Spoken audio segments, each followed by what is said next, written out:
When I was 10. When I was 10. When I was 10.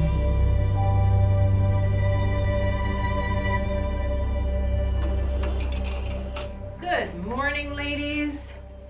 How you doing, Miss Ruby? I'm in pain. Oh, on a scale from 1 to 10. 11. Okay, sweetie. Don't call me sweetie.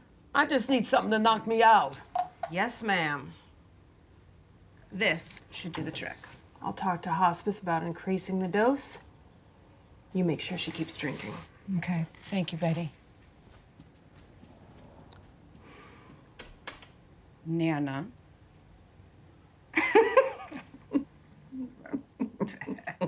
I found the opening sequence of Weep Not really beautiful and poetic. The acting was amazing throughout the whole thing. I loved the dialogue, super interesting, and I felt that it made the story really come alive, and also made me feel like I was learning the story as the dialogue was developing, and that kept me very intrigued and curious to see where it would go. I thought this was a really powerful movie. I really liked how at the very beginning they overlaid they had the voiceover with the little girl and how she was like carefree, and like the entire opening section I thought was just so beautiful and so well done. And then you move on to the girl and her grandmother, you kind of start to see the depth of the story and like the other things that are going on. And then when it changes, and I thought that scene was really well done as well, because it felt very like nurturing, and it felt very intimate, like not intimate, like yes, intimate, but it felt very tender and very natural. Like I believed that they were, that you know, that was her grandmother, and they had, like, she had helped raise her and things like that. And then when it changes to a year later, the like feel and the energy is so different, and like they make her look so different, and like you can just feel like the amount of time that's passed. And based off of like the last conversation with the grandmother about you have to let it go or it'll eat you alive, and then to transition to what like the first image of like the year later thing where she's like so like it, she just feels so powerful in that scene. Like she looks so powerful, she almost looks dangerous, and like the feel from that, you can kind of tell that like I thought it was really well done, because from the previous scene, like was with the grandmother, to a year later, like you could feel the difference, and you could feel that she had kind of taken that to heart and like taken those, like what her grandmother had told her, and like actually done the work behind it of like letting it go. Beautiful girl. Oh my goodness. Such a beautiful young girl who has been sexually abused. We've heard this story. She faces her abuser, and she talks about how she's 10. I'm 10 years old. I'm free. I'm beautiful.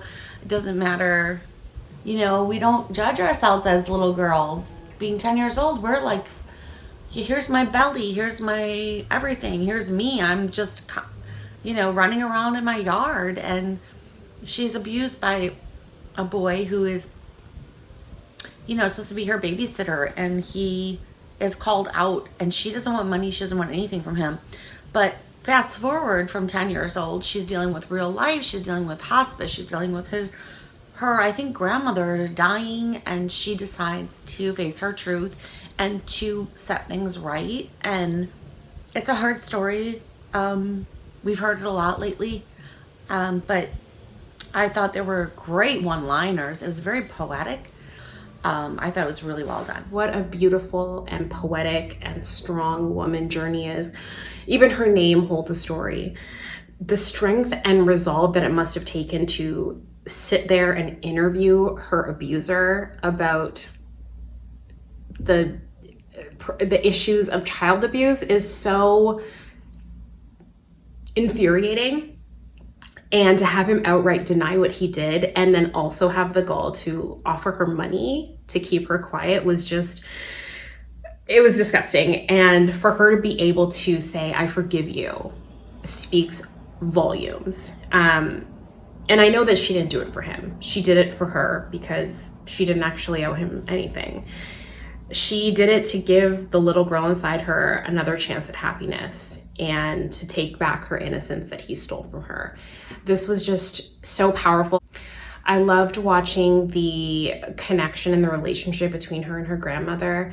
It was so beautiful. She was so nurturing and supportive and loving, and you really saw the soft, beautiful side to her. And, you know, we didn't even really get a hint of all of the things that were underneath and the things that she was dealing with. So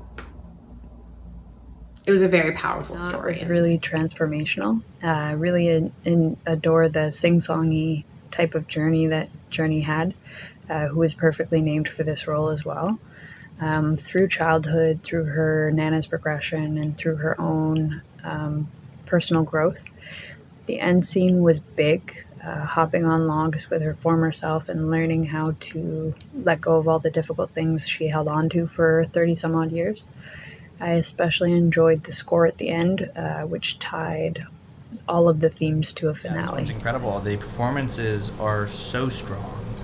It's a very, contemporary narrative that I feel like the filmmaker does a great job at capturing. That final scene, it's really, like, it's impossible to look away from. Or the conversation, I guess, like the confrontation scene.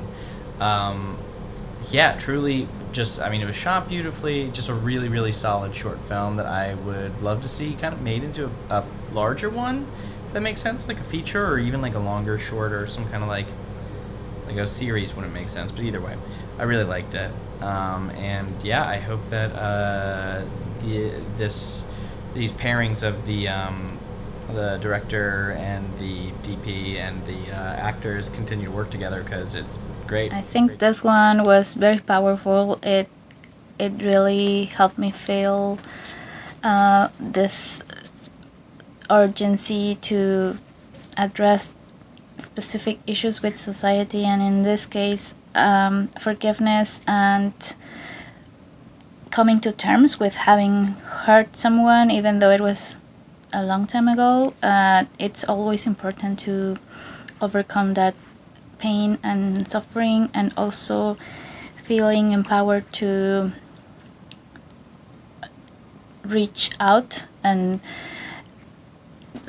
somehow heal. And I think it was a great performance by actors, and the casting was also on point. I really enjoyed this one. I thought this one was executed really well. It's smart, it's touching, it's compelling. The characters feel very real. The story feels very real and very relevant. And I think it's an important story, and I thought it was told really well. And it's actually shot very well too. The direction is great. And again, the performances too were also very good, very strong. I really like this film because I think it demonstrates that there's power in the unsaid. And it just didn't waste time with unneeded exposition or visuals, and really just showcase the visuals that the viewers needed to understand the main character's journey and how she got there. So that's something I really appreciated. I like the bookends with showing the child at the beginning and then her with the child at the end. I think that really just showcases her journey of regaining that childlike innocence that was stripped away from her at such a young age.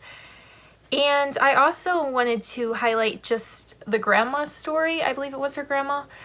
I really just liked how you used kind of her act of injustice as a teaching moment for the main character to show that now it's her turn to tackle her own act of injustice that was done to her and just hit it head on so that she can too move on and be free. So I just really enjoyed this film, and I look forward to perhaps seeing more of your work in the future. So well done.